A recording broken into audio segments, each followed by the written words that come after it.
Bonsoir à tous et bienvenue. Eh bien non, vous ne rêvez pas, je suis toujours à Los Angeles, plus précisément sous le soleil de Los Angeles. Là, je commençais à désespérer. Pour un news spécial Hollywood, nous sommes le mercredi 27 février. Je suis Sandrine Quétier et là, je me trouve plus précisément à l'entrée de la jetée de Santa Monica. C'est une ville de stars. Pour une émission de stars, voici tout de suite le sommaire.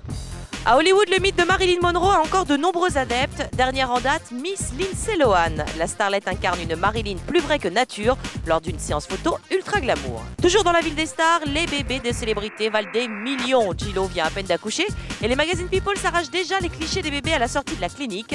Ce week-end, le 7e art était à l'honneur avec les cérémonies des Césars et des Oscars. Et Emmanuel Debrandt, notre chroniqueur mondain, revient sur ces soirées fortes en émotions. Dans un autre genre, c'est Hayden Panettiere, la star de Heroes, qui prend la pose pour une marque de vêtements. Et entre les crèmes glacées, les tenues coquines et les couettes, la blonde est divine. Et enfin, l'acteur irlandais Liam Neeson s'est confié aux caméras de E! News sur son nouveau film Taken.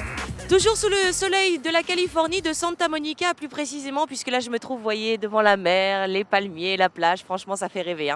Bon allez, on continue avec l'info. Elle est belle, elle est jeune et elle sort de cure de désintox. Lindsay Lohan revient sur le devant de la scène. Et quoi de plus glamour que de revisiter la célèbre séance photo, une séance photo mythique. Lindsay Lohan version Marilyn, c'est maintenant. Lindsay Lohan est bel et bien de retour. Plus rayonnante que jamais sur les tapis rouges, Lindsay était de toutes les fêtes, de l'ouverture d'une boutique de luxe au Festival Italia de Los Angeles, et on l'a même vue au championnat de lutte de Anaheim en Californie. Et aujourd'hui, les fans de la starlette peuvent se réjouir car Lindsay nous joue son plus beau rôle. Dans l'édition mode printemps du New York Magazine, Lindsay Lohan ressuscite une légende en recréant la célèbre dernière séance de Marilyn Monroe. Les fameuses photos ont été prises en 1962, 6 semaines avant que l'actrice de 36 ans décède d'une overdose de médicaments. Un drame qui nous rappelle la récente disparition de Heath Ledger, sur quoi Lindsay déclare « Ils sont tous les deux des exemples de ce que peut engendrer cette industrie. »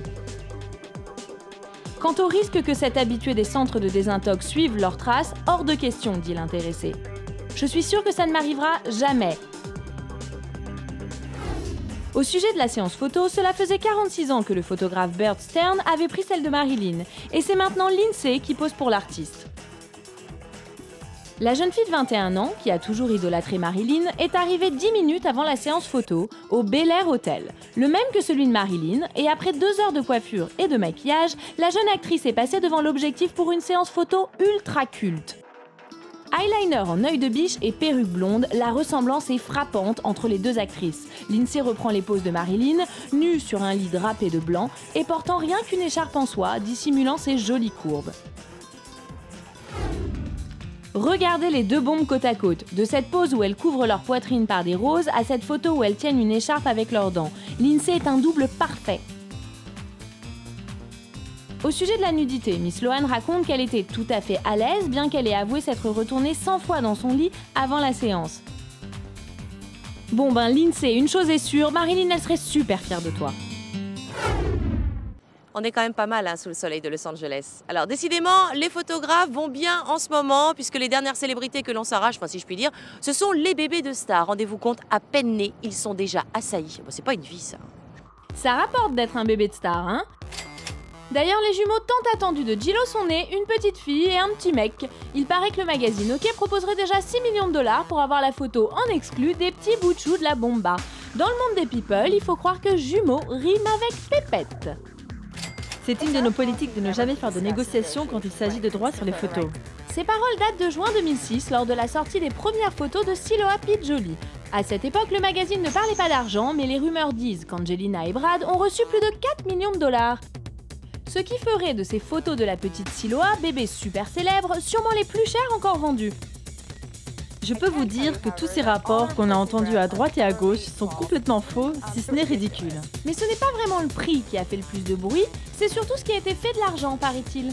Il y aura beaucoup d'associations de charité qui travaillent avec l'Afrique qui bénéficieront de l'argent des ventes de ces photos. On ne sait toujours pas qui a bénéficié des premières photos de bébé de Max Lyron Bratman, mais des rapports non confirmés dévoilent que la maman Christina Aguilera et le papa Jordan Bratman auraient touché 1,5 million de dollars de la part de People Magazine pour faire la couve de ce mois-ci. Il est en constant changement et il fait ses adorables petites choses. Vous vous souvenez de tout le vacarme qu'il y a eu autour des premières photos de Souris Cruz? Il a fallu plus de 5 mois pour que l'on entrevoie la jolie bouille de la fille de Tom et Katie dans Vanity Fair. L'édition de septembre 2006 a fait un chiffre énorme en explosant ses records de vente. On pourrait dire que Souris a dû coûter cher. Eh bien non, le magazine rapporte qu'il n'a pas déboursé 1 centime pour ses photos. Un grand bravo à Maman Gilo, donc, puisque ses jumeaux rafleraient 6 millions de dollars. Mais attention car il y a encore des bébés à venir et ça va être la compète, surtout avec les jumeaux d'Angelina Jolie. Les paparazzis sont pas prêts d'être au chômage.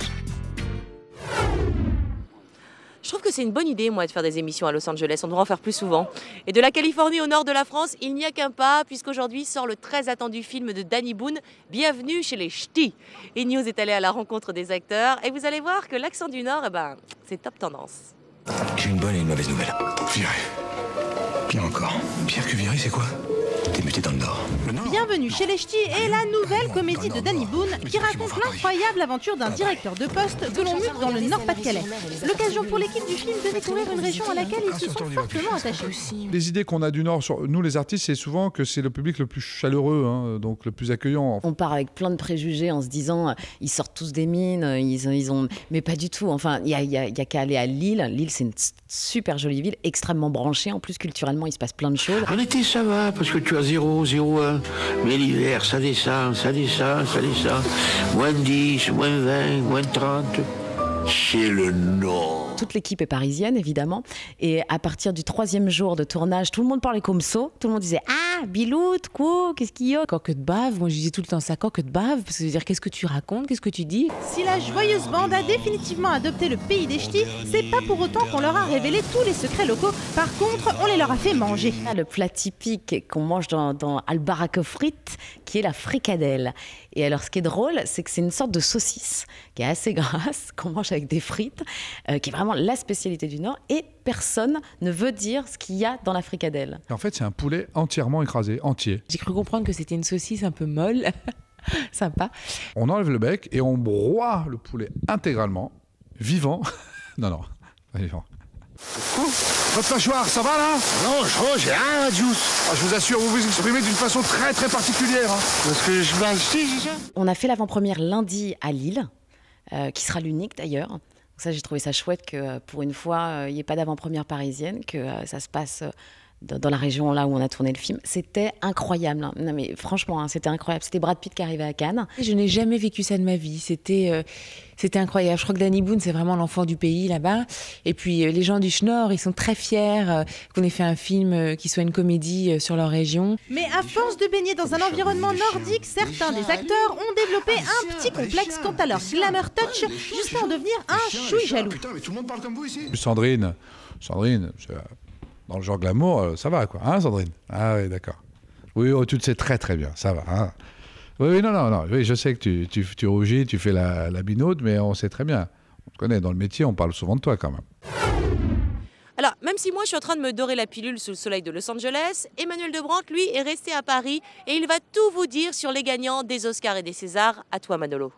Nous sommes ici au Fouquet's, le célèbre restaurant des Champs-Élysées, où ont été célébrés les 33e Césars vendredi dernier, après la remise des prix au Théâtre du Châtelet. Alors, dans ce restaurant prestigieux, se sont retrouvés tous les acteurs qui ont reçu des prix ou qui en remettaient pour ce traditionnel banquet. Il y avait évidemment les grands favoris pour les prix masculins et féminins.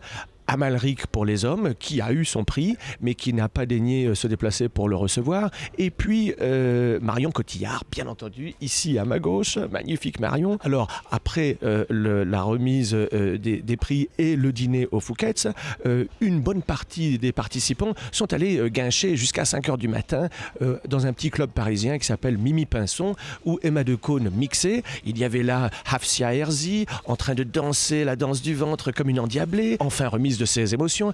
Il y avait Julie Depardieu et Ludivine Sagnier, inséparables sur la piste de danse comme elles avaient été sur la scène du Châtelet. Il y avait aussi Clotilde Courreau. Et à 5h du matin, Marion Cotillard, prudente, est partie sur la pointe des pieds, rejoindre son appartement, faire sa valise et partir pour Los Angeles. Oui, parce que le week-end était chargé. César vendredi soir, Oscar dimanche soir. Alors. Padam, padam, padam.